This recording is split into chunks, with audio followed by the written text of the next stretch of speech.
rencana, bukan hanya eh, kegiatan yang sifatnya respon terhadap situasi hari ini, tapi juga jangka panjangnya, termasuk nanti fase-fase rehabilitasi, ya, pembangunan Gaza. Bahkan kita bicara juga jangka-jangka yang lebih panjang tentang bagaimana kita mensupport kemerdekaan Palestina. Itu tiga bicara kita, Bapak Ibu semuanya. Saya ingin mulai dengan Ustadz Mulyadi dulu ini. Ustadz, ini saya ingin bertanya pertanyaan yang banyak ditulis para sebagai netizen. Kalau ada yang posting urusan Palestina. Pertanyaannya gini Ustadz, ngapain sih ngurusin orang jauh-jauh? Indonesia masih banyak orang miskin. Kalau emang peduli itu tuh rempang diurusin. Itu tuh yang diurusin. Kenapa harus jauh-jauh? Nah, boleh nggak dijelasin Ustaz? Supaya ini bisa terjawab ini ya. Betul.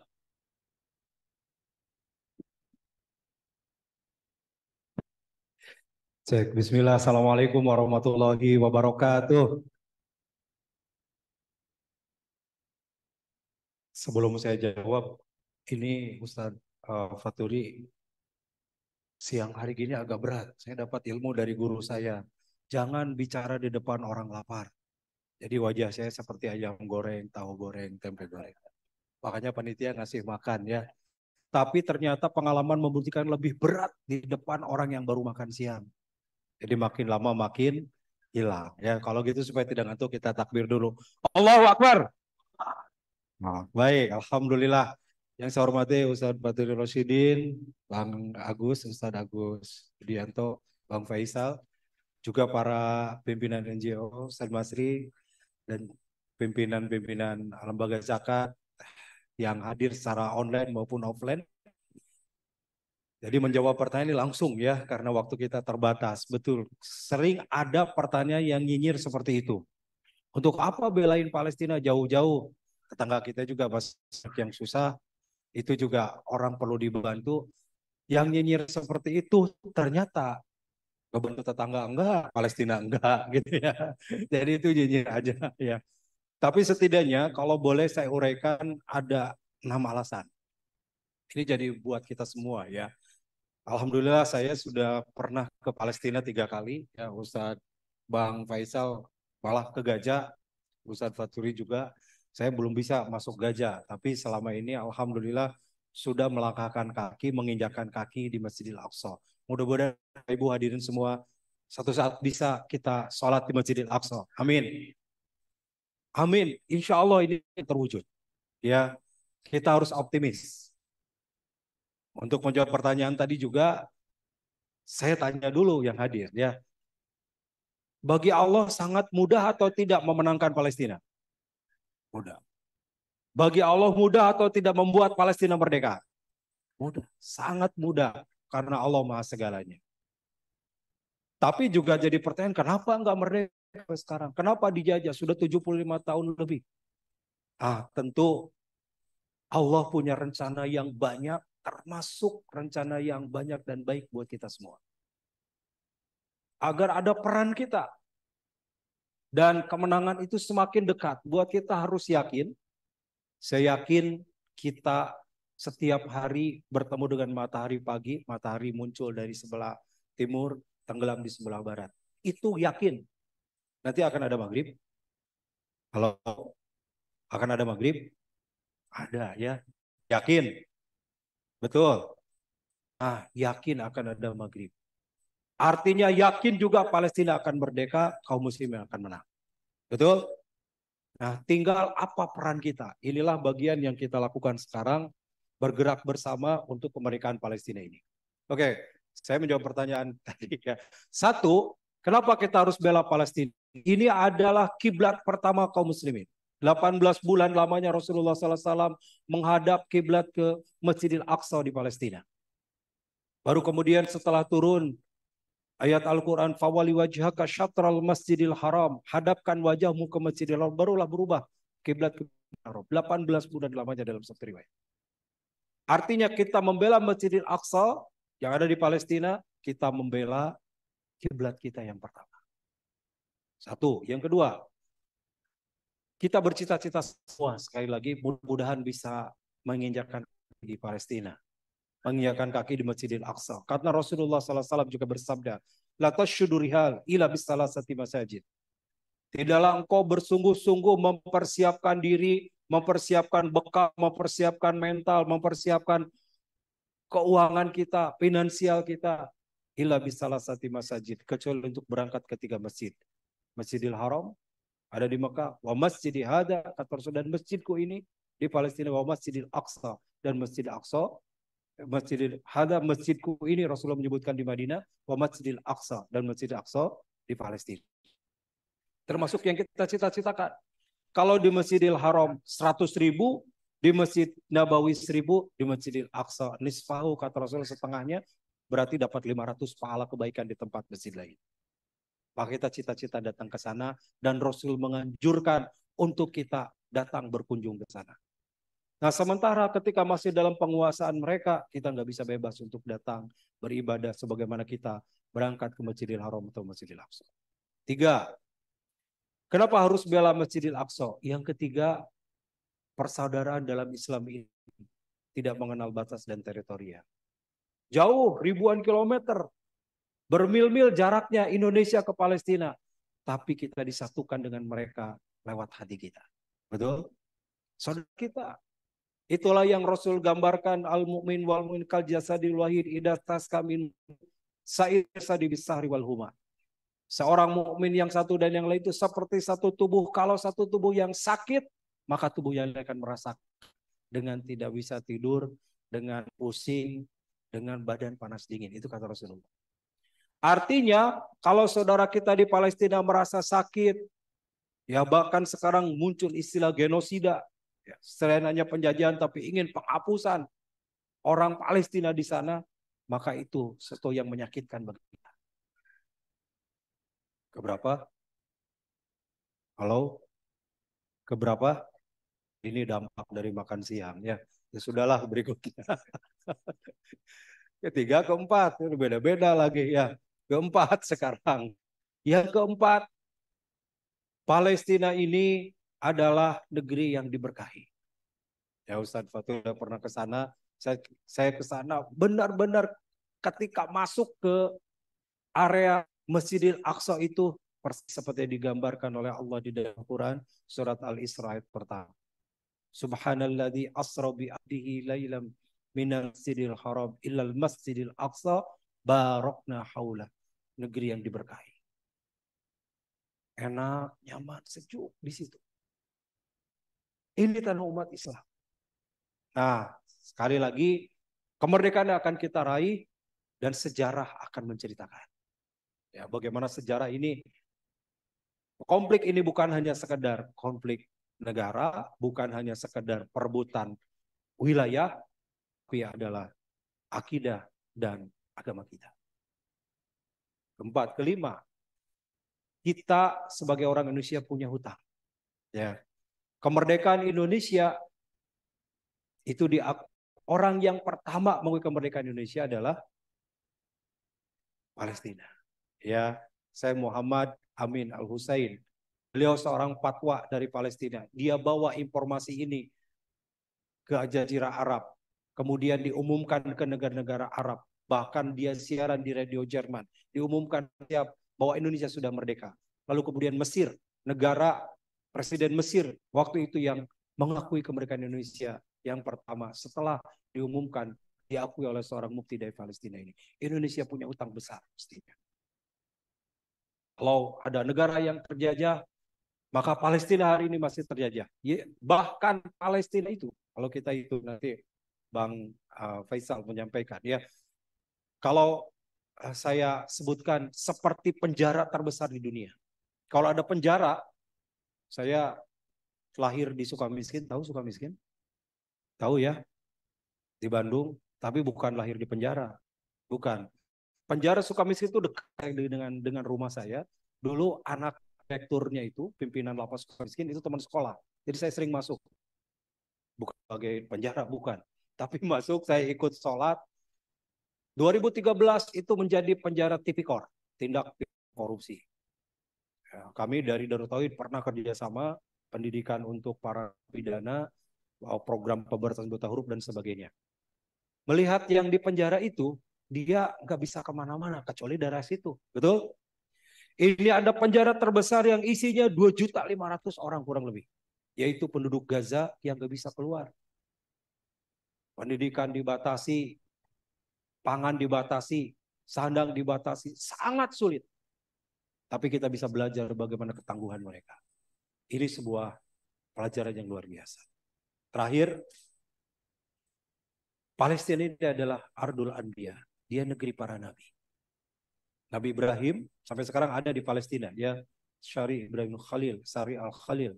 Jalan Ibrahim Khalil. Dan tahun 80-an, 88 kalau nggak salah ya.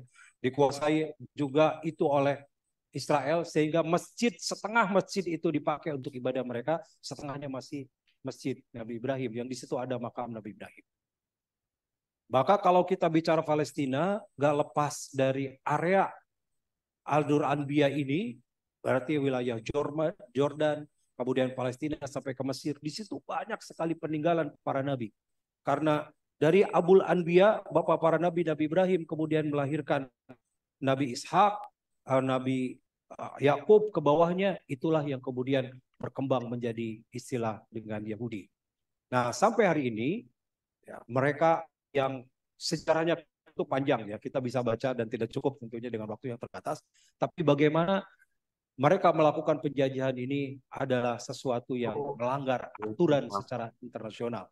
Kita di Indonesia punya undang-undang yang penjajahan adalah satu hal yang sangat kita tentang, dan kemerdekaan adalah hak segala bangsa.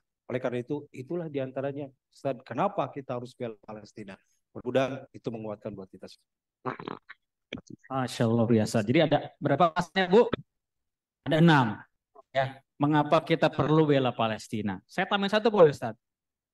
Ini saya tambahin satu. Ada ulama-ulama Palestina yang dakwahnya itu di Jawa, di Indonesia. Salah satunya adalah Sunan Kudus, Sunan Ja'far Shodiq, Sunan Ngudung. Kalau Sunan Ngudung? Sunan Ngudung itu adalah pelatih militer kerajaan Majapahit, Muslim. Asalnya Palestina. Zaman Majapahit. Ya, beliau punya pasukan khusus. Nah, itu orang-orang Muslim, pasukan Majapahit. Dan dikirimkan ke kerajaan Bali, Bali bawahannya Majapahit, yang sekarang jadi kampung Muslim Bali. Bali cari kampung Muslim, itu perkampungan dulu prajurit militer Majapahit yang pasukan khusus Muslim dari Majapahit. Muridnya Sunan Ngudung. Jadi banyak alasannya ya. Sekarang kita bicara, saya pengen ke Bang Faisal. Bang Faisal ini kan kuliahnya hubungan internasional gitu ya. Dan banyak bahas tentang Palestina. Kalau tentang respon-respon kejadian, bencana segala macam, kita mungkin tidak akan banyak bahas ini. Ibu sudah sangat ngikutin. Mungkin bahkan di sini ada pasukan julid fisabilillah, jangan-jangan ya. Yang neror pasukan Israel lewat Instagram. Bang Faisal mungkin boleh diceritakan. Ini sebenarnya planningnya, ya, grand design-nya Israel itu gimana sih Bang Faisal di Timur Tengah ini? Ya, mungkin bisa di-share nih, kenapa kok sengaja nyerangnya kok Palestina, Gaza, atau jangan-jangan justru keluar-keluar juga karena ke Sinai juga, ke Mesir juga gitu ya. Dan yang kedua pertanyaan terbesarnya, sebenarnya gimana prospek kemerdekaan Palestina kalau ngelihat geopolitik di saat ini? Silakan Bang Faisal. Bismillahirrahmanirrahim. Assalamualaikum warahmatullahi wabarakatuh. Asyhadu an la ilaha illallah wahdaka la syarika lak wa asyhadu anna Muhammadan abduka wa rasuluh. Wassalatu wassalamu ala sayyidil makhluqin Muhammad ibn Abdullah wa ala alihi wa sahbihi ajmain. Walhamdulillahirabbil alamin. Terima kasih kepada panitia atas kehormatannya. Saya dikasih kesempatan untuk berbagi ide, gagasan maupun pengalaman. Juga terima kasih kepada hadirin dan hadirat sekalian. Kalau bicara tentang Palestina, idealnya itu Palestina merdeka dan berdaulat. Tapi untuk sampai ke ideal itu kita harus tahu kondisi realitas di lapangan. Nah, ini realitas di lapangan ini adalah sesuai tesis yang saya tulis pada 2008, bahwa realitas di lapangan itu tidak mendukung agar Palestina untuk merdeka dan berdaulat. Karena itu tesis yang saya tulis 2008 itu Judulnya itu Palestina Negara Hayalan. Ini ada 5 poin yang ingin saya sampaikan terkait tesis saya bahwa Palestina itu cuma negara hayalan. Yang pertama itu faktor internal, yang kedua faktor eksternal, yang ketiga itu isu Palestina di era Presiden Donald Trump, karena ini sebuah revolusi yang dilakukan oleh Trump terkait isu Palestina. Kemudian isu Palestina di tengah pemerintahan saat ini, pemerintahan Presiden Amerika Joe Biden, dan kesimpulannya akhirnya yang membuat saya sampai pada kesimpulan bahwa Palestina itu cuma negara hayalan. Kita mulai dengan faktor internal. Ini ada 3 poin yang ingin saya sampaikan. Poin pertama mengenai persatuan Palestina. Poin kedua adalah konflik agama. Yang ketiga adalah 3 ganjalan berdiri Palestina bisa merdeka dan berdaulat. Nah, mengenai persatuan Palestina ini sendiri kita tahu ada 2 faksi besar, yaitu Hamas dan Fatah. Di mana-mana penjajah kita juga sudah merasakan kita sebagai bangsa yang dijajah. Di mana-mana penjajah tidak akan menginginkan adanya persatuan dan kesatuan dari bangsa yang dijajah. Karena itulah kita tahu ketika Hamas yang berideologi keras militan terhadap Israel tidak mau mengakui eksistensi Israel. Sebenarnya Fatah ketika terbentuk tahun 68 waktu zamannya Arafat itu juga sama berideologi keras, tapi akhirnya berevolusi dan mereka merasa ternyata enak jadi mitranya Israel karena Fatah dalam arti otoritas Palestina yang berkuasa sekarang itu adalah mitra Israel. Mereka dapat kedudukan, mereka dapat fasilitas, mereka pun dapat keuangan. Nah, ketika Hamas menang pada pemilihan umum parlemen pertama itu 25 Januari 2006, itu adalah pemilu yang sebenarnya diawasi juga oleh pemantau independen, termasuk dari Eropa. Jadi waktu itu Amerika dengan Israel juga mengizinkan, karena mereka merasa tidak yakin bahwa Hamas bisa menang. Tapi kenyataannya Hamas menang, dan itu akhirnya tidak diakui oleh negara-negara yang mengklaim sebagai negara demokrasi. Ya, dalam arti ini Amerika dan Israel kan mengklaim sebagai negara demokratis. Hingga akhirnya pecah pertempuran, Fatah pun diobok-obok untuk tidak mau mengakui itu, akhirnya pecah pertempuran hingga Juni 2007 akhirnya Fatah terusir dari Gaza. Jadi waktu itu ada rumahnya Mahmud Abbas juga di Gaza karena perwakilan. Nah, akhirnya terusir. Nah, sejak pertengahan 2007 sampai sekarang itu Gaza dengan tepi barat terpisah secara fisik. Jadi saya pernah ke sana itu lewat perlintasan Erez di Bait Hanun di utara itu. Nah, jadi memang faktor persatuan ini sangat penting. Jadi sebuah bangsa tidak akan mungkin bisa melawan penjajah kalau tidak terciptanya persatuan dan kesatuan. Nah, ini yang sulit dan yang tidak akan mungkin itu terjadi. Kenapa? Karena secara ideologi Hamas dan Jihad Islam, 2 faksi terbesar di jalur Gaza itu tidak mau mengaku eksistensi Israel. Sedangkan Fatah mau mengaku eksistensi Israel berdasarkan perbatasan sebelum perang 1967. Itu poin pertama dari faktor internal. Kemudian poin kedua adalah mengenai konflik agama.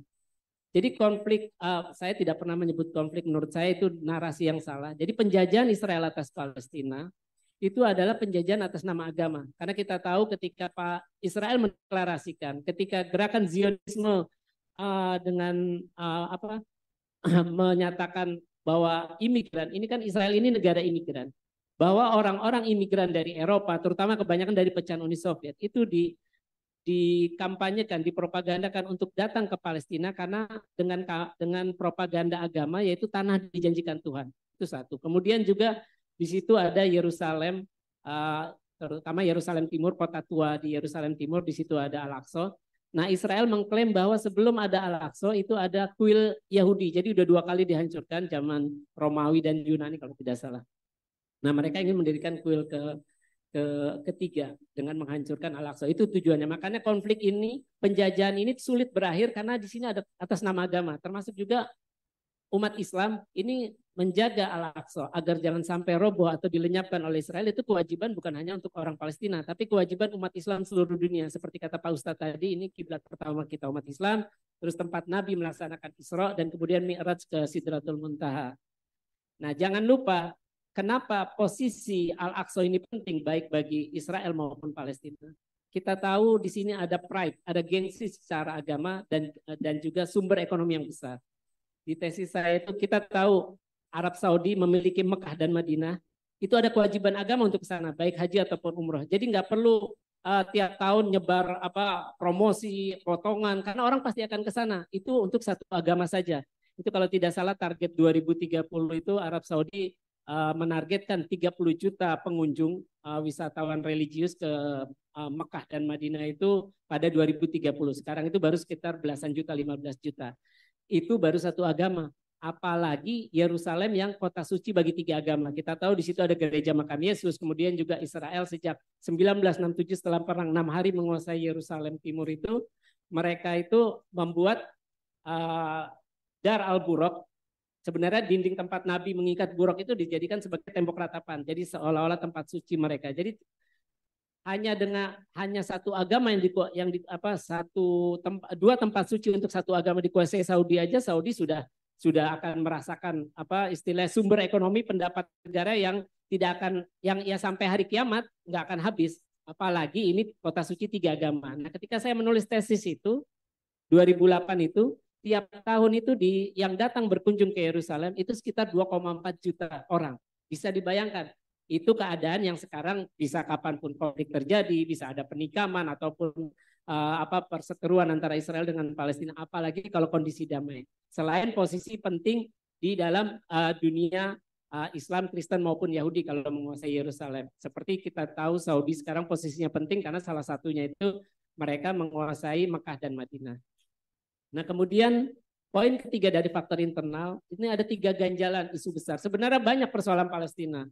Ada persoalan air, terus persoalan tanah, perampasan, dan lain-lain. Jadi ada 3 ganjalan isu besar itu di faktor internal. Yang pertama adalah masalah status Yerusalem Timur tadi. Sebenarnya ketika PBB mengeluarkan resolusi partisi, itu aja sudah tidak adil dan tidak ada legalitas. PBB membagi wilayah Palestina pada tahun 47, 45% untuk orang Palestina, 55% untuk imigran, orang Yahudi yang datang sejak 1917, malah sebelum itu ketika deklarasi Balfour. Jadi Palestina memimpikan Yerusalem Timur menjadi ibu kota mereka nanti. Sedangkan Israel sudah mengklaim sejak 1980 berdasarkan hukum dasar Yerusalem yang disahkan Knesset, Parlemen Israel, menyatakan Yerusalem Barat dikuasai sejak 1948 dan Yerusalem Timur 1967 itu adalah ibu kota abadi Israel dan tidak bisa dibagi 2 dengan Palestina. Ini isu yang sangat krusial ya, tadi menyangkut juga isu agama. Kemudian juga masalah tadi soal batas wilayah. Ini yang aneh. Masyarakat internasional termasuk Indonesia menjadikan basis sebelum perang 6 hari 1967 sebagai wilayah Palestina merdeka nantinya. Itu luasnya cuma 22%. Sedangkan ketika resolusi partisi 45%. Artinya kita masyarakat internasional setuju dengan luas wilayah yang 20%.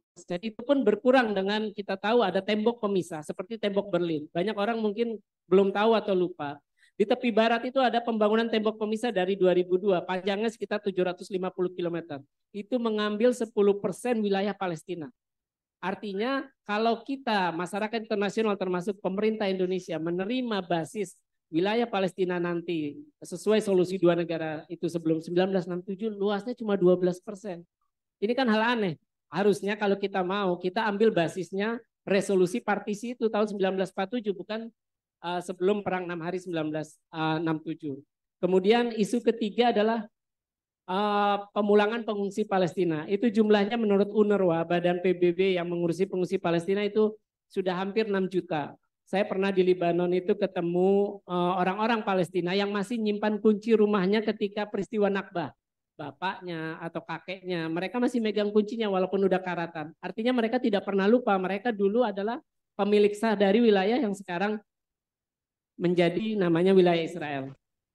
Termasuk itu saya dekat dengan Laila Khalid. Laila Khalid itu adalah pembajak 2 kali pesawat yang berisi orang-orang Israel, termasuk itu Yitzhak Rabin kalau tidak salah. Dia tinggal di Amman. Dia itu berasal dari Haifa dan dia tidak lupa di sanalah adalah rumahnya aslinya sebelum Israel akhirnya merebut Haifa. Nah, kemudian kita masuk ke faktor eksternal. Bang Faisal, mungkin bisa dipercepat supaya nanti kita bisa diskusi Oke, next-nya gimana? Faktor eksternal ini ada dukungan Amerika, kita tahu sekutu istimewanya Israel, kemudian juga ada hak veto yang membuat panggung internasional yang terrefleksikan dalam PBB tidak fair dan tidak pernah adil bagi Palestina. Kemudian juga strategi negara Arab dan Muslim yang itu aja. Kita tahu setiap perang baru pada ngecam, itu pun cuma kecaman. Artinya gini, Israel mau membunuh berapa ribu pun orang Palestina di Gaza ataupun tepi barat. Jangan lupa sebelum perang meletup 7 Oktober, itu sudah 260 warga Palestina tewas di tepi barat. Artinya berapapun warga Palestina yang dibunuh Israel tuh udah punya kalkulasi, paling cuma ngecam, nggak lebih. Karena memang cuma itu kemampuan dari negara Arab dan Muslim. Nah inilah yang membuat jadinya nggak akan pernah mungkin ada negara Palestina merdeka dan berdaulat. Kemudian ya isu Trump. Trump ini kalau mau saya pernah nulis opini, Trump itu adalah sahabat sejati Israel. Dalam arti gini, dia mengambil kebijakan yang tidak populis, baik bagi masyarakat Amerika maupun bagi masyarakat dunia ketika dia mengaku Yerusalem sebagai ibu kota abadi Israel. Sebaliknya, negara-negara, saya berbicara dalam konteks pemimpin. Pemimpin Arab dan Muslim tidak pernah mengambil kebijakan terobosan, tidak pernah berani mengambil terobosan. Walaupun itu tidak populis bagi sekutunya di Barat. Nah itu yang terjadi. Nah, kalau kita lihat bandingkan dengan Biden, sebenarnya tidak ada perbedaan antara pemerintahan Republik waktu itu Trump dengan yang sekarang Biden ataupun dari Demokrat. Artinya gini, lagunya sama cuma penyanyinya aja beda. Nah, terus kemudian sebagai kesimpulan, saya mau mengatakan kesimpulannya itu adalah kenapa Palestina negara khayalan? Faktor internal dan eksternal itu tidak mendukung, serta tidak ada terobosan dari para pemimpin negara Arab dan Muslim untuk mewujudkan negara Palestina merdeka dan berdaulat. Kemudian ini yang kita harus sadari sejak 2020, kita punya ancaman yang mengancam, maksudnya kita ada isu yang mengancam peradaban manusia, yang membuat dunia makin kohesif. Kita tahu ada pandemi COVID, kemudian ada perubahan iklim. Orang lebih kohesif masyarakat global untuk isu itu ketimbang Palestina. Nanti Palestina hanya akan menjadi isu lokal atau terpinggirkan di dunia internasional. Hanya ramai ketika ada perang. Nah, yang terakhir yang mau saya katakan begini. Saya tidak, maksudnya begini. Bantuan dukungan dari masyarakat sipil Indonesia ataupun seluruh dunia itu adalah untuk memelihara mimpi bangsa Palestina untuk merdeka. Tapi untuk merealisasikan, mewujudkan mimpi itu perlu keberanian, kesolidan dan kejujuran para pemimpin negara Muslim yang tergabung dalam OKI. Di situ juga ada negara Arab. Kalau itu tidak ada, ya tidak akan pernah ada namanya negara Palestina merdeka dan berdaulat. Terima kasih. Mohon maaf kalau ada keliru lisan maupun perbuatan. Wassalamualaikum warahmatullahi wabarakatuh. Waalaikumsalam warahmatullahi wabarakatuh. Terima kasih Bang Faisal. Wah ini jadi kebayang ini masih panjang perjalanan ya Bang ya. Jadi selama persatuan ini masih belum bisa diselesaikan, kita doakan semoga bersatu dan pemimpin-pemimpin dunia Islam, terutama negara-negara Arab juga semoga bisa lebih berani. Ya hari ini udah sekian banyak korbannya. Suaranya nggak kedengeran, malah lebih hebat netizen Indonesia ya. Nah, jangan-jangan memang nanti yang mimpin Indonesia ini ke depan. Baik, Bapak Ibu semuanya, terima kasih Bang Faisal sudah mengupdate informasi ini. Saya ingin ngobrol dengan tamu kita yang ketiga. Dengan Mas Budi, Mas Agus Budianto di FOS. Ya. Sekarang saya ingin coba masuk ke update terkini ya terkait dengan apa yang terjadi hari ini di Gaza dan Palestina secara umum. Saya ngelihat kalau ngelihat di posting-postingan dalam lembaga-lembaga zakat ya dalam komunitas anggota FOS ini kan luar biasa bantuannya. Saya penasaran pengen tahu sebenarnya planningnya teman-teman lembaga zakat ya termasuk DT juga di dalamnya terhadap isu perang ini seperti apa? Apa yang sudah dilakukan, Mas Budi? Yang kedua, ada nggak planning jangka panjang yang sifatnya tidak reaktif? Jadi setelah perang ini selesai, pasti kan selesai nih. Gimana planningnya untuk pembangunan Gaza ke depan? Silakan, Mas Budi. Baik, terima kasih Mas Fat. Mohon izin Ustadz Mulyadi, Pak Faisal. Sebetulnya yang harusnya sesinya lama nih Pak Faisal nih, supaya kita semakin berapi-api gitu ya, semakin menjiwai dukungan kita terhadap Palestina. Baik, Assalamualaikum warahmatullahi wabarakatuh. Alhamdulillahirrabbilalamin. Wassalatu wassalamu ala asrofil anbiya'i wal mursalin wa ala alihi washabihi ajma'in amma ba'du. Terima kasih teman-teman dari IMZ, DT, PC, kemudian POS ya. POS di logonya ada di situ yang sudah memberikan kesempatan kepada saya di sini, ini paling junior. Jujur saya sudah bawa atribut Palestina, Ustaz. Peci juga saya sudah bawa. Cuman karena tadi kejebak macet di sana, langsung lari ke sini, ketinggalan. Ya, alhamdulillah dikasih sama panitia. Tapi ini kayaknya tadi note saya ini harus dipulangin lagi. Ya. Mungkin kalau dikasih yang ada DT peduli ya nggak apa-apa. Ya, saya apa ya? Tadi sudah disampaikan oleh Ustadz Mulyadi terkait alasan-alasan, ada 6. Kalau tempo hari saya emang menyengaja untuk mabit di DT. Waktu itu kebetulan sholat maghrib itu AA yang ada di situ dan kemudian berdiri langsung mengambil mic dan beliau menyampaikan 3 hal. Kalau AA 3, kemudian Ustadz tadi 6, tapi kira-kira substansinya tuh sama gitu ya. Kemudian tadi disampaikan juga dari tesisnya Bang Faisal, ini orang lapangan langsung. Ini kalau 3 orang sebelah saya ini sudah pada ke Palestina gitu ya. Mas Fat hampir ke Palestina karena saat itu sampai hanya perbatasan dengan Rafah. Saya belum ke Palestina, tapi kalau ke bumi Syamnya sudah di atasnya Libanon, atasnya lagi itu sudah di perbatasan antara Turki dengan Suriah gitu ya. Itu sampai sana sudah. Dan pengennya sih kemarin berangkat ke Kairo juga gitu ya, tapi karena ada beberapa hal akhirnya yang berangkat adalah tim yang lain ke Kairo. Nah ini saya mudah-mudahan tidak offset, saya hanya ingin menyampaikan berkaitan dengan kolaborasi kemanusiaan untuk Palestina yang dikelola oleh teman-teman di gerakan zakat gitu ya kami menyebutnya, karena saya konteksnya di sini adalah forum zakat. Nah jadi sejak serangan 7 Oktober itu yang dilakukan oleh Hamas kepada Israel, dan kalau mungkin nanti boleh diceritakan juga Bang Faisal, itu sebetulnya tanggal 8 itu ada rencana normalisasi antara Israel dengan Arab Saudi yang akhirnya itu ke halt gara-gara serangan itu. Dan ketika Arab Saudi sudah normalisasi dengan Israel, maka 13 negara yang mayoritas penduduknya adalah Muslim itu akan ikut-ikutan normalisasi hubungan dengan Israel. Tinggal dicek, di antara 13 itu ada negara kita atau enggak di situ ya. Terus mudah-mudahan enggak ada, karena Indonesia dalam konstitusinya tetap teguh untuk mendukung kemerdekaan Palestina. Jadi memang serangan itu mau nggak mau itu memang harus dilakukan. Dan hari ini peperangan itu tidak hanya terjadi di dalam jalur Gaza saja, kalau saya merasakannya seperti itu. Jadi peperangan itu bukan hanya terjadi antara penjajah-penjajah Israel itu dengan para kombatan yang ada di jalur Gaza, tapi juga seluruh umat Islam di muka bumi ini. Makanya sampai muncul julid fisabilillah gitu ya. Kemudian jutaan orang di berbagai negara di Indonesia turun ke jalan. Itu adalah yang diharap-harapkan oleh teman-teman kita di jalur Gaza. Bersuaranya kepala-kepala negara, turunnya warga-warga masyarakat dunia untuk mendukung Palestina, kemudian tergalangnya donasi-donasi untuk kemanusiaan bagi warga-warga di Palestina. Jadi kalau mereka adalah matra darat, kita bisa jadi disebut adalah matra udara, karena kita memainkannya lewat sosial media. Dan hari ini tentara-tentara Israel yang stres gitu ya, yang mentalnya kena itu udah banyak banget bisa kita lihat di sosial media setiap hari. Nah jadi hari ini bantuan-bantuan yang dilakukan, yang diberikan oleh masyarakat Indonesia melalui lembaga-lembaga zakat, NGO, dan lembaga-lembaga lain yang menggalang dana untuk Palestina itu adalah bagian dari dukungan kita kepada kemerdekaan Palestina. Meski aspeknya itu memang tidak cukup strategis, karena kita adalah NGO, masyarakat sipil, bukan berada di sektor publik atau negara. Tadi disebutkan, ketika kita mau memperjuangkan kemerdekaan Palestina, maka yang paling strategis untuk berperan di sini adalah negara. Wabil khusus adalah negara-negara dengan penduduk Muslim yang banyak itu, yang tergabung di OKI.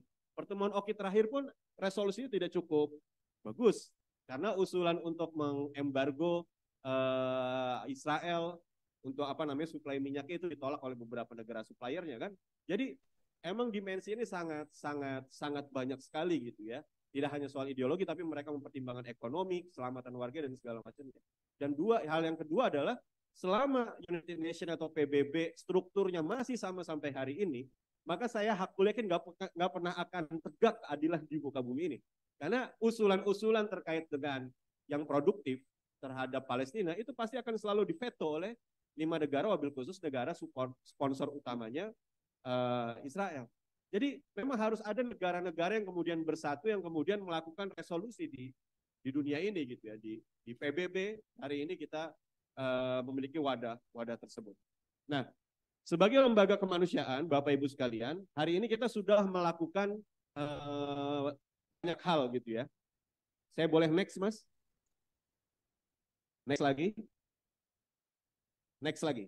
Nah, kalau bicara tentang dampak itu tidak perlu saya update karena itu tadi banyak sekali di internet. Nah, jadi saya ingin bicara tentang apa yang dilakukan oleh gerakan zakat di Indonesia, Bapak Ibu semua. Jadi yang Bapak Ibu semua donasikan melalui lembaga-lembaga, ada DT Peduli, ada NPC, di sini juga datang teman-teman dari Filantropi Muda Indonesia, harusnya nanti disuruh maju ke depan, Mas, untuk berbicara di sini. Ada Mas Zaki di sana, agak ngumpet beliau, nanti Mas Zaki kalau boleh bisa maju ke depan ya.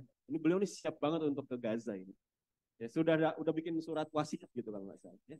Nah, apa saja yang sudah dilakukan oleh gerakan zakat? Next, yang pertama, pasca terjadinya serangan 7 Oktober yang dilakukan oleh teman-teman Hamas kepada penjajah Israel, yang dilakukan pertama kali adalah menyalurkan bantuan melalui mitra lokal di fase-fase awal.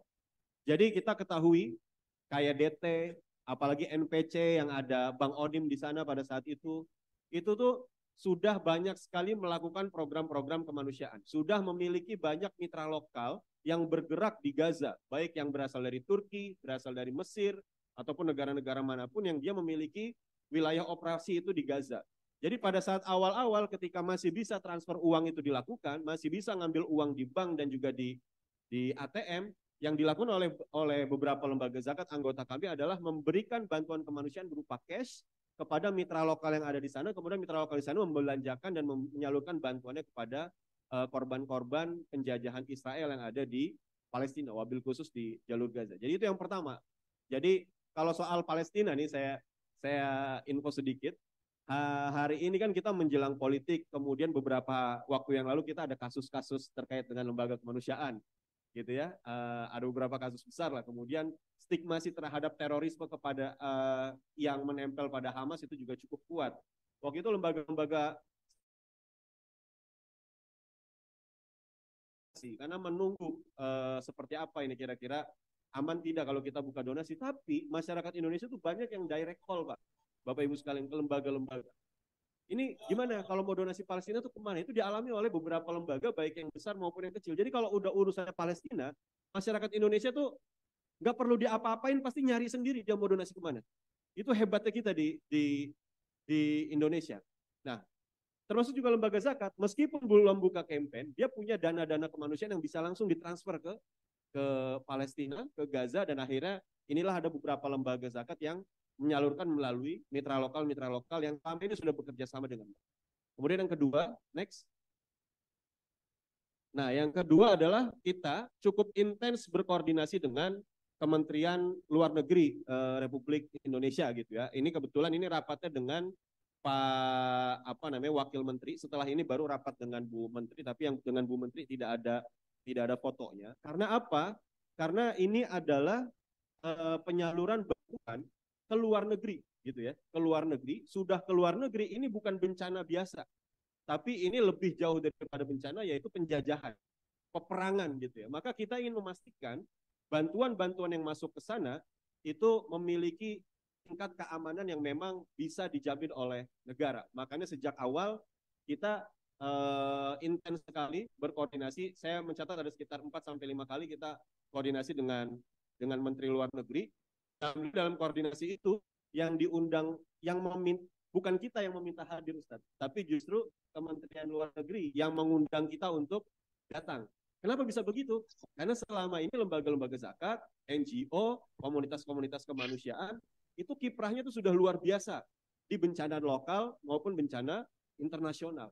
Jadi mereka sudah notice, ini kita harus undang masyarakat sipil. Waktu itu representasinya adalah Forum Zakat. Gitu. Jadi Forum Zakat diundang rapat dengan Kemenlu, kita memastikan bahwa bantuan yang kita lakukan itu memiliki garansi dari pemerintah Republik Indonesia. Dan di pertemuan ini kita menyampaikan bahwa lembaga zakat ada yang melalui mitra lokal, Lalu beliau mengusulkan sebaiknya mitra lokalnya itu Mas berkoordinasi juga dengan KBRI kita yang ada di Mesir, dan itu kita lakukan. Kemudian yang kedua hasil kesepakatan rapat ini adalah pemerintah akan menyediakan pesawat Hercules dua unit untuk memberangkatkan logistik dari Indonesia ke Gaza melalui Mesir. Dan itu sudah terjadi 2 kali. Ini adalah koordinasi intens kita dengan Kemenlu, Bu. Nah, di koordinasi kayak gini, Bu, menjawab tadi yang disampaikan oleh Pak Masri gitu ya. Jadi di sini nih, itu adalah ruang kita untuk ngebisikin Bu Menlu, gitu ya. Meski ngebisikin Bu Menlu, Bu, meski normatif ya, nanti bicarakan tentang ini dong Bu di PBB gitu ya. Nanti bicarakan ini dong Bu di OKI gitu ya. Statement-statement ini dong Bu di media. Nah, itu adalah kerjaan-kerjaan teman-teman filantropi, teman-teman gerakan zakat yang dalam rapat-rapat seperti ini, setelah rapat itu kita ngebisikin Bu Menlu gitu ya. Dan alhamdulillah Bu Menlu kita cukup keren gitu ya, menyuarakan, apalagi dia mewakili umat Islam wanita gitu. Itu posisinya keren banget, meski usulan-usulannya ya gitulah kalau di PBB ya, di peto gitu ya. Next Mas. Nah ini sama Bu Menlu nih. Sama Bu Menlu saya mohon maaf, ini sebelahnya ini kalau nggak salah Syifa Haju ya, dia tidak pakai jilbab. Ini yang tengah ini adalah sekretaris jenderalnya Forum Zakat. Next Mas. Nah, ini yang ketiga adalah penyaluran bantuan bersama pemerintah Republik Indonesia. Ini 2 kali kita lakukan di apa namanya di Halim Perdana Kusuma. Yang pertama itu 55 ton, kemudian yang kedua tuh 40-an ton gitu ya. Jaraknya sekitar 2 sampai 3 minggu gitu ya. Jadi Forum Zakat ini kita tidak melakukan penggalangan dana seperti DT Peduli atau NPC, Bapak Ibu semua. Kita adalah asosiasi yang menaungi lebih dari 200 lembaga-lembaga zakat di Indonesia, dari mulai yang kecil sampai yang besar-besar gitu ya. Kalau misalnya nggak tahu, Dompet Duafa, Rumah Zakat, DT itu yang level-level nasional sampai yang level-level kabupaten kota. Ada misalkan Zakat Sukses, kemudian Kumul Puro Jombang dan segala macamnya. Itu kita memfasilitasi bantuan-bantuan teman-teman itu untuk diberangkatkan bersama armadanya pemerintah Republik Indonesia. Kalau ini pakainya Hercules gitu ya. Jadi 2 kali penyaluran bersama pemerintah Republik Indonesia. Yang disalurkan pada saat ini adalah bahan makanan, kemudian hygiene kit, kemudian selimut, dan ya tiga hal itu yang menjadi prioritas waktu itu. Jadi kita 2 kali melakukan penyaluran, dan di 2 kali penyaluran tersebut langsung dilepas oleh Pak Joko Widodo selaku Presiden Republik Indonesia. Nah ini sebetulnya bentuk bantuannya sih ya nggak seberapa yang dikirim di sini, tapi ini bagian dari menghidupkan kemanusiaan dan menguatkan syiar dukungan kita terhadap Palestina. Termasuk bantuan ini juga yang bisik-bisikin adalah teman-teman filantropi.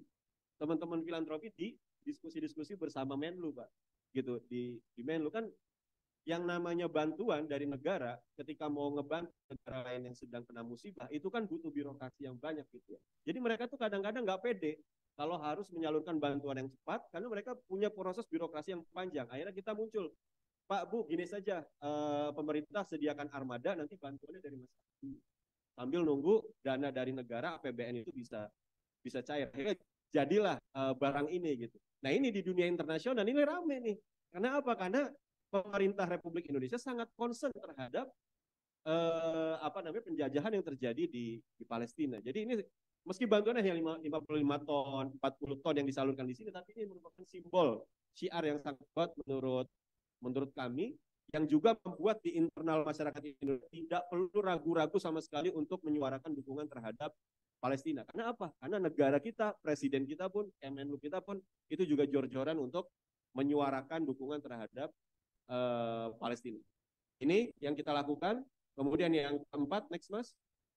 Nah ini yang kita lakukan juga adalah konvoi 11 kontainer kemanusiaan dari Mesir ke Gaza.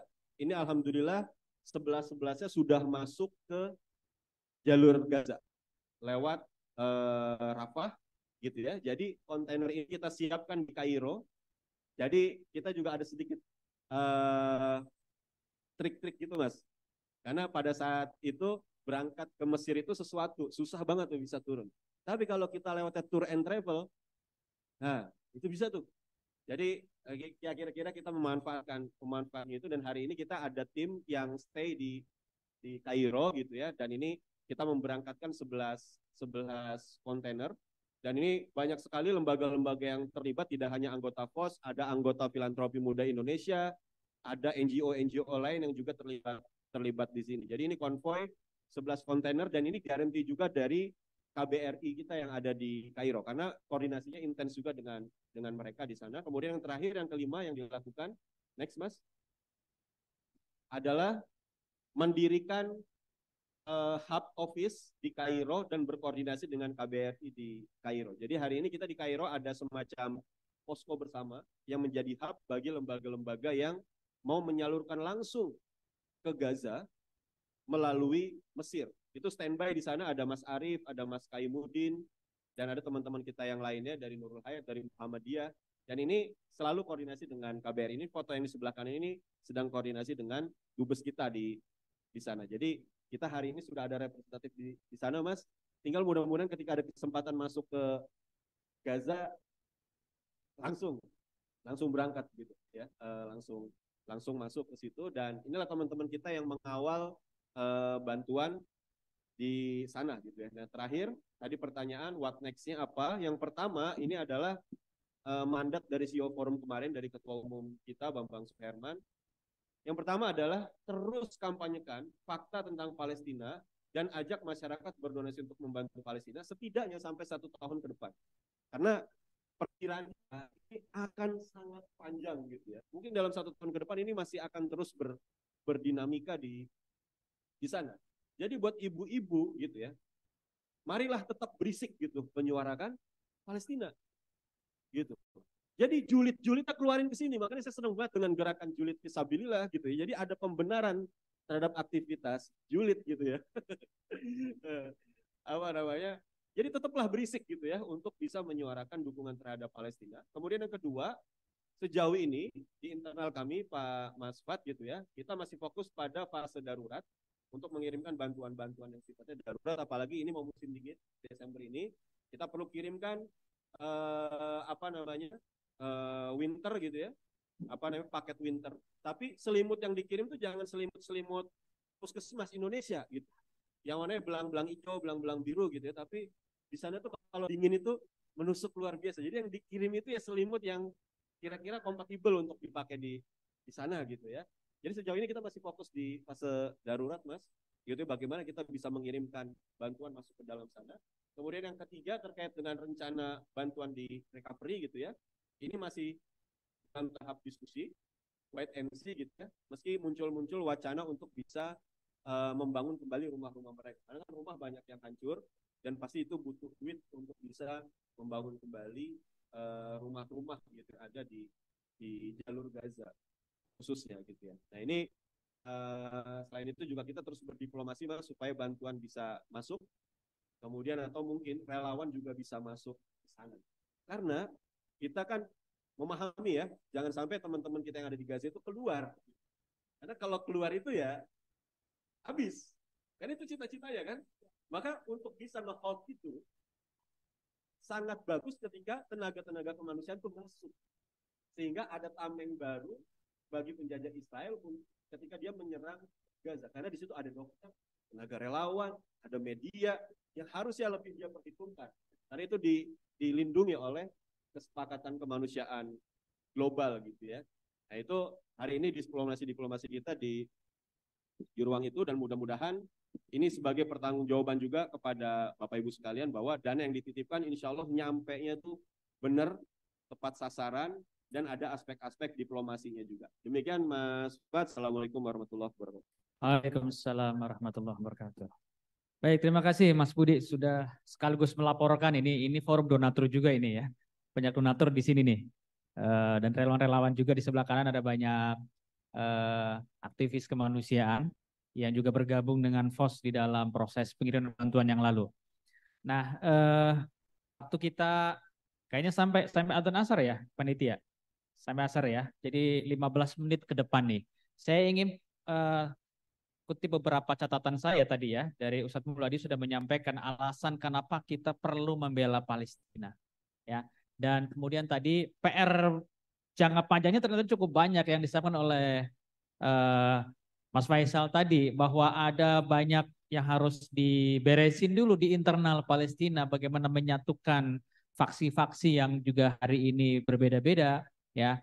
Yang PR lebih besar lagi adalah bagaimana dunia Islam, negara-negara Arab terutama 13 negara yang mengelilinginya itu juga harus punya sikap yang lebih tegas, ya. PR-nya banyak, tapi di tahapan ketiga tadi Mas Budi sudah menjelaskan untuk fase-fase darurat kita sudah banyak melakukan pengiriman bantuan, dan fase-fase recovery juga saya tahu ada banyak lembaga yang sudah punya program, bukan hanya ngirim bantuan saja tapi sudah punya program di sana. DT punya pabrik roti kalau nggak salah ya Ustaz ya. Ada pabrik air ya. Air, kemudian ada yang bikin pabrik roti, Domain Duafa bikin pabrik roti, dan peternakan kelinci. Saya sempat nanya, kenapa kelinci bukan kambing? Kalau kelinci lagi perang, kelincinya kan di dalam tanah, masih aman. Kalau kambing habis semua, ya. Dan jadi ada yang bikin rumah sakit seperti teman-teman Mercy, ya. Jadi ada banyak aktivitas. Jadi tidak hanya aktivitasnya itu di fase darurat seperti sekarang, tapi di fase damai pun program-programnya juga cukup banyak. Tinggal tadi PR-PR yang jangka panjang yang Mas Faisal sampaikan, ini perlu keterlibatan negara untuk juga hadir karena ini amanat konstitusi. Nah, teman-teman semuanya, kita masih punya waktu 15 menit, tidak banyak memang. Saya kasih kesempatan kita untuk ngobrol diskusi. Di sebelah kiri ada banyak nih pejuang-pejuang kemanusiaan, ya, yang saya juga pengen denger ya. Mungkin punya program yang belum di campaign atau belum tersampaikan, terutama saya yakin kalau fase darurat pengalamannya udah banyak nih. Tapi ke depan ini apa yang bisa kita lakukan untuk mensupport perjuangan Palestina? Kalau di sini ada pasukan julid fisabilillah mungkin juga bisa share tuh ya. Udah mulai teror belum sama medsos sekarang katanya udah banyak mata-mata ini. Ya. Silakan saya kasih kesempatan 3 orang. Oke, Mas Rano. 1, ada lagi? Dari ibu-ibu ada? Boleh Ibu. Silakan Mas Rano dulu. Baik, terima kasih. Assalamualaikum warahmatullahi wabarakatuh. Waalaikumsalam warahmatullahi wabarakatuh. Alhamdulillah tapi saya udah lama banget ya, 2014. Sama kita juga tertahan di Rafah waktu itu. Tetapi kemudian memang kondisinya pada saat itu memungkinkan untuk proses transfer uang dan pembelian barang masih bisa terjalin. Pertanyaan saya mungkin kondisi lapangan di Gaza. Mungkin untuk Bang Faisal ya. Tadi digambarkan memang kan seperti penjara begitu kan ya, di dalam bahkan ada tembok Berlin tadi. Berarti kan secara perekonomian dan lain sebagainya semuanya kan dikuasai oleh Israel ya dalam tanda petik. Maka pertanyaannya, jadi bantuan-bantuan kita terutama yang dalam bentuk cash itu seperti itu sebenarnya menghidupkan perekonomian Israel juga kan pada titik tertentu. Bahkan perbankan pun prosesnya masih jalan. Bahkan sempat bercanda sama teman kita yang di Mesir. Jadi semua material dan sebagainya kan sebenarnya beli di toke-tokenya Israel juga. Dan ditanya, emang perang begini masih bisa dagang? Wah, perang mah perang, masalah ekonomi mah dagang aja biasa gitu. Mungkin saya ingin dapat gambaran dari Bang Faisal terkait tren dari apakah memang ada pertanyaan iseng juga. Mungkin Israel kalau lagi butuh dana sama mau menghabiskan peluru yang sudah mau karatan gitu ya, ditembak-tembakan gitu, nanti ambil dananya, Muslim pada ngirimin duit ke situ kan, kemudian perputaran ekonomi di situ jalan, nah bisa beli yang baru tuh, kemudian Amerika bisa dengan luasannya kirim seperti itu. Bahkan hal-hal seperti ini kemudian membuat kita, wah jangan-jangan kita dana bantuan kita gimana dari masyarakat Indonesia yang akhirnya ujung-ujungnya ke arah sana. Mungkin mohon pencerahan untuk bisa memberikan keyakinan kepada kita bahwa apa yang kita lakukan itu tidak sia-sia. Ya, langsung dijawab dulu ya dengan Bang Faisal dulu nih. Terima kasih atas pertanyaannya. Memang waktu saya ke Gaza itu mata uang yang dipakai itu mata uang Israel, yaitu shekel. Jadi $1 itu sekitar 3 shekel. Waktu saya Oktober 2012 di sana itu harga wafer aja bisa 11 shekel. Dan barang-barang yang masuk memang termasuk barang bantuan itu pemeriksaannya juga lewat Israel. Jadi itu namanya Nitzanim kalau tidak salah. Dan barang-barang dari Israel itu masuk lewat, kalau yang dari Israel ya, Itu masuk lewat Karim Shalom atau Karim Abu Salim kalau ini bahasa Arabnya. Terus juga makanya beberapa ulama seperti di Aljazair atau enggak di Tunisia itu mengharamkan orang berziarah ke Al-Aqsa karena visanya itu di tepi barat itu bayarnya ke Israel, visanya itu Israel. Makanya nggak aneh kalau pejabat Palestina termasuk Presiden Palestina Mahmud Abbas itu nggak akan mungkin keluar dari tepi barat kalau tanpa izin Israel. Jadi benar-benar Israel tuh nguasain semuanya, nguasain secara politik, ekonomi, militer. Jadi ya itu tadi memang bantuan itu memang nyampe, benar nyampe. Cuma saya juga bingung dengan pakai mata uang shekel itu kan artinya kan perputaran uang Israel itu yang jalan kan mata uang shekelnya seperti itu. Ya. Terima kasih.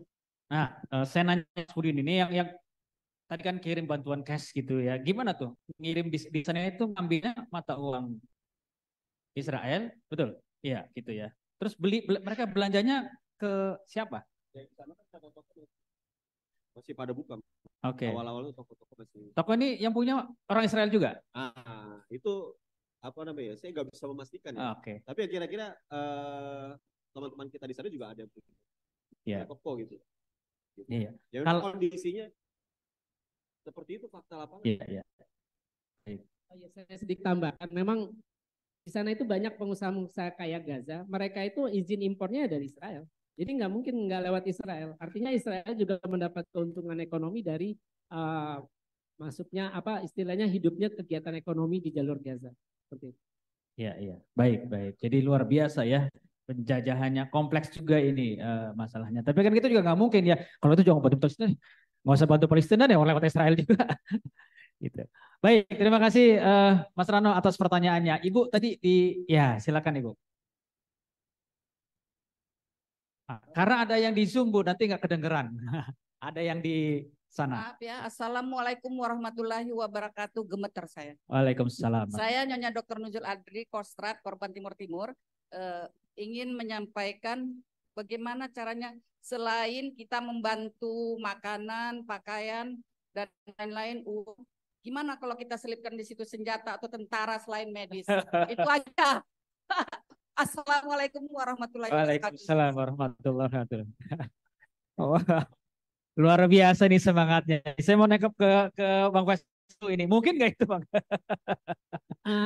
Yang ingin saya sampaikan adalah sejak berdirinya rezim revolusi Islam Iran tahun 1979, itu Iran yang membantu pendanaan, persenjataan dan pelatihan bagi milisi. Jadi dia mendukung 3 milisi anti-Israel. 2 di Palestina, yakni Hamas dan Jihad Islam, serta 1 di Lebanon, Hizbullah. Jadi kenapa sekarang ini akhirnya Hamas, Jihad Islam dan Hizbullah bisa bareng memerangi Israel?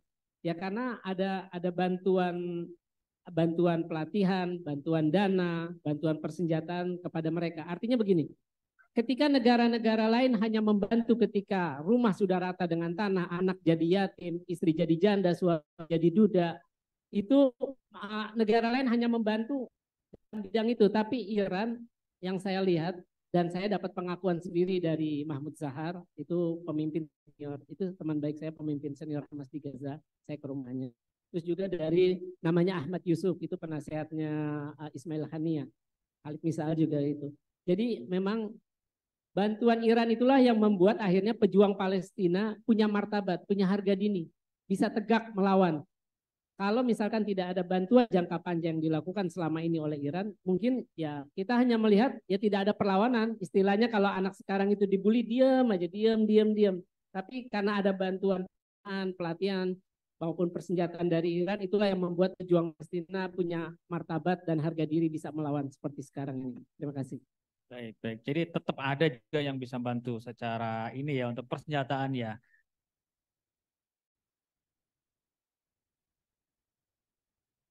Boleh nggak kita kirim tentara ini, Pak? Ya memang sulit karena kalau mau pengiriman pasukan internasional itu misinya dari Dewan Keamanan. Harus ada resolusi dan Amerika tidak akan mungkin mengizinkan itu. Karena Indonesia juga pernah mengusulkan waktu itu Menteri Luar Negeri ketika Rame Al-Aqsa penempatan pasukan internasional dari negara-negara Muslim di Yerusalem. Tapi kan kenyataannya itu tidak ada tanggapan dari Dewan Keamanan PBB. Jadi semua harus mandat Dewan Keamanan.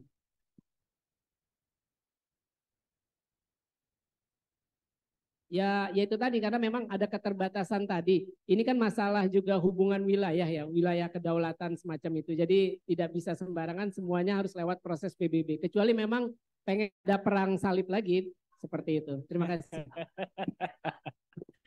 Iya, iya, lebih ramai lagi itu ya urusannya ya. Perang dunia. Jadi kalau ngirim nanti jadi perang dunia. Baik, ada lagi teman-teman? Ada satu pertanyaan Pak di Zoom. Oh, di Zoom Boleh dulu. saya Zoom. baca? Sebentar ya, di Zoom dulu. Ya, ini berasal dari Pak Anwar Aras Umat TV. Penyaluran bantuan pangan ke Gaza, apakah ada penyaluran ke pejuang Hamas juga? Karena mereka benteng dari masyarakat di Gaza. Oh, oke. Ini nanya ke Mas Budi ini, gimana Mas? Ya, Mas Budi. Ini untuk rakyat aja atau juga ada yang pejuang-pejuang dapat bantuan kemanusiaan?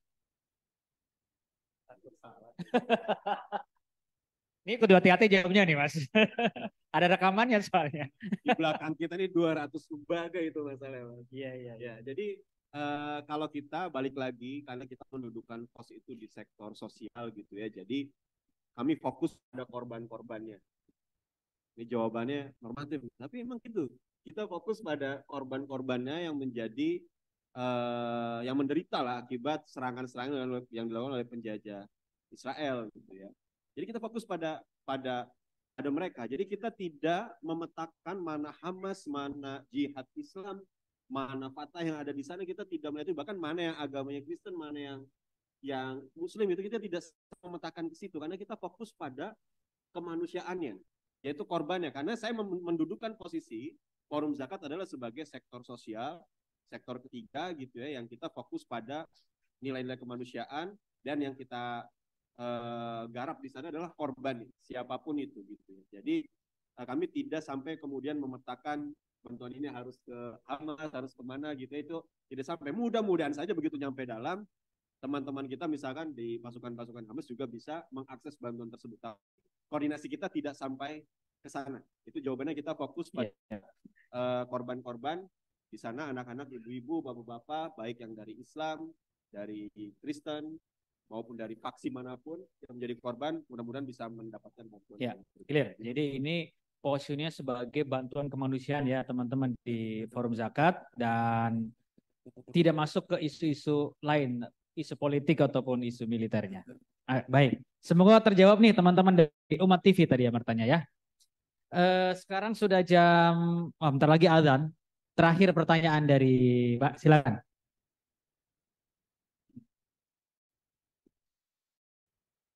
Ya, baik. Bismillahirrahmanirrahim. Assalamualaikum warahmatullahi wabarakatuh. Waalaikumsalam. Sebelumnya, perkenalkan nama saya Hoiria. Saya perwakilan dari Lembaga Aksi Produktif Peradaban. Afan, Kang Budi, atau biasa dipanggilnya Mas Budi, dan Kak Faisal, ataupun para ustadz di sini. Saya izin bertanya, bagaimana cara kita mengedukasi? Terkadang kan banyak sekali isu-isu yang seperti pertanyaan tadi, banyak yang bilang, kenapa harus yang jauh-jauh gitu, sedangkan yang dekat ada yang perlu dibantu. Dan di situ kita tidak memungkiri di sini kan kita di sini live streaming, dan tadi sempat kita dengar bahwasanya tidak memungkiri bantuan kita itu juga dikenakan dalam uang, tadi kan uang Israel. Nah, kadang ada orang pola pikirnya yang bilang, kalau kayak gini lebih baik jangan donasi dulu, lebih baik kita tunda dulu. Itu bagaimana cara mengedukasi mereka agar tetap terbuka, tetap legowo untuk sesama umat maupun yang beda agama. Terima kasih. Wassalamualaikum warahmatullahi wabarakatuh. Waalaikumsalam. Nah, saya pengen ini nih, Ustadz, mungkin bisa jawab tadi soal apa ya, suara-suara miring tadi ya, yang nyinyir tadi Ustadz. Baik. Ada sebuah kaidah dalam usul fikih ya. Dalam kaidah itu disampaikan ma la yadruku kulluhu la yatruku kulluh. Apa yang tidak bisa dilakukan semuanya jangan ditinggalkan semuanya. Mungkin tadi penguasaan bank, bahwa alat tukar di sana masih pakai shekel, masih pakai uang Yahudi. Bukan berarti kita tidak bisa berbuat apa-apa. Nggak apa-apa, itunya belum bisa. Tapi kita masih bisa membantu dalam bentuk lain. Tadi sosial kemanusiaan, yang itu menjadi bagian dari peran kita gitu ya, sehingga ini juga kita harus edukasi bahwa belum mungkin atau mungkin juga belum bisa kita sepenuhnya ideal. Ya idealnya kan ya serba semuanya harus pakai Palestina dan seterusnya. Seperti tadi belanja barang-barang, bangunan dan sebagainya ya. Tapi real kenyataannya memang apa yang disampaikan Bang tadi karena masih penguasaan mereka. Jadi banyak hal banyak sektor juga harus izin mereka. Termasuk betul kalau ada jemaah kita atau lewat pol tadi sampaikan Bang Agus bahwa untuk bisa masuk itu visanya dari Israel, nggak bisa kita ke hari ini ya, saat ini atau mungkin selama penjajahan ini kecuali ya lewat Israel. Nah, tapi sekali lagi apa yang tidak bisa kita lakukan semua jangan ditinggalkan semua. Yang bisa kita lakukan kita lakukan. Insya Allah bernilai di hadapan Allah. Begitu. Baik, alhamdulillah ini jawaban terakhir ini yang menyejukkan kembali ya. Jadi positioningnya begitu. Kita tidak dalam kondisi ideal, tetapi jangan apa yang kalau kita belum bisa sepenuh jangan ditinggal semuanya. Ada masih banyak yang bisa kita kerjakan dan mengambil semangat pengalaman orang tua kita dulu Indonesia pernah dijajah, bagaimana penderitaannya, maka kita akan membela negara manapun yang masih merasakan penjajahan. Terima kasih kehadirannya Bapak Ibu semuanya, teman-teman yang jauh-jauh nih, ada yang dari Depok, dari Parung ya, datang ke sini. Semoga jadi kebaikannya. Paling jauh Ustadz Mulyadi dari Bandung. Beliau berangkat dari subuh ya Ustadz ya, dari subuh. Jazakallah khair semuanya, Ustadz Mulyadi, Bang Faisal, terima kasih banyak, Mas Budi, terima kasih di sela-sela kesibukan. Semoga obrolan kita hari ini menjadi bagian dari kesaksian kita di akhirat bahwa kita tetap peduli dengan saudara-saudara kita. Terima kasih. Assalamualaikum warahmatullahi wabarakatuh. Assalamualaikum warahmatullahi wabarakatuh. Eh, tunggu dulu ya.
Baik, Bapak Ibu semua yang insya Allah sama-sama kita mengharapkan ridha dari Allah Subhanahu Wa Taala. Kita sudah berada di penghujung acara. Namun sebelumnya ada proses penyerahan sertifikat dan juga souvenir kepada Pak Prasetyo Wibowo dan juga Pak Asjun ya dari Darut Tauhid. Dipersilakan untuk memberikan cenderamata.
Ya, boleh dikasih tepuk tangan yang meriah Bapak Ibu semua untuk narasumber hebat kita di kesempatan siang hari ini.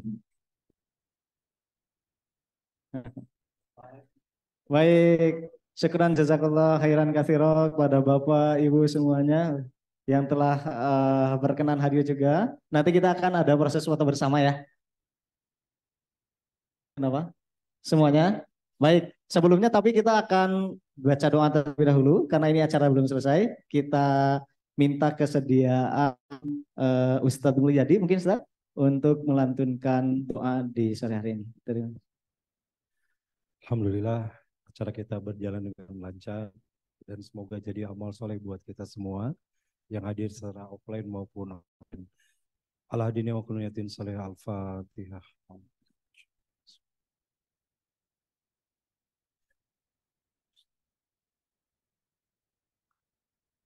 Allahumma salli wa sallim wa barik ala Muhammadin wa ala alihi wa sahbihi ajma'in. Amin. Allahumma a'ijal Islam wal muslimin wa adil syirka wal musyrikin wa damir a'da din. Allahumma ansur ikhwanana al muslimina fi Filistin. Allahumma ansur ikhwanana al muslimina fi Filistin. Allahumma anjil ikhwanana al muslimin al mustada'afina fi Filistin. Allahumma sabbit imanahum wa wahid sufufahum wa anzala sakinata fi qulubihim. Allahumma taqabbal minhum asy-syuhada washfi minhumul jarha wasfi minhumul marda wal jarha. Allahumma qul lahum wa la takun alaihim fa innahu la quwwata illa bik ya arhamar rahimin. Allahumma ansur mujahidina fi Filistin. Allahumma ansur ala a'wanihim. Allahumma ansur minal yahudi wa man a'wanahum minal kuffari wal munafiqin. Allahumma sudud ramyahum. Allahumma sudud ramyahum. Wa wahid sufufahum. Wa ja'ala kalimatuhum ala al-haq ya hayyu ya qayyum.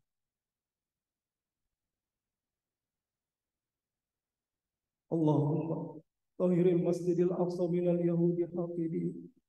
اللهم أعيد المسجد الأقصى إلى رهاب المسلمين. اللهم وطهر المسجد الأقصى من اليهود الحاقدين. اللهم اجعل المسجد الأقصى سامحا عزيزا إلى يوم الدين. يا الله يا رحمن يا رحيم. Ya Hayyu ya Qayyum bi rahmatika astaghfir ya Allah. Tolonglah kaum muslimin di Palestina ya Allah. Terimalah mereka yang sudah syahid di jalanan. Jadikan orang-orang yang syuhada yang mati syahid di jalanan. Berikan kekuatan kepada kaum muslimin. Hancurkan Yahudi zalimin ya Rabb. Selamatkan Masjidil Aqsa. Kembalikan kepada pangkuan kaum muslimin. Jadikan Masjidil Aqsa tempat yang suci sampai hari kiamat ya Allah. Allahumma ya Rabb, berikan kepada kami kekuatan untuk bisa berbuat sesuatu, untuk bisa beramal, jadi orang-orang berjihad di jalanmu sepanjang hayat ya Allah. Allahumma rabbana taqabbal minna innaka antas samiul alim wa tub alaina innaka antat tawwabur rahim. Rabbana atina fid dunya hasanah wa fil akhirati hasanah wa qina adzabannar. Subhana rabbika rabbil izzati amma yasifun. Wassalamu alal mursalin walhamdulillahi rabbil alamin.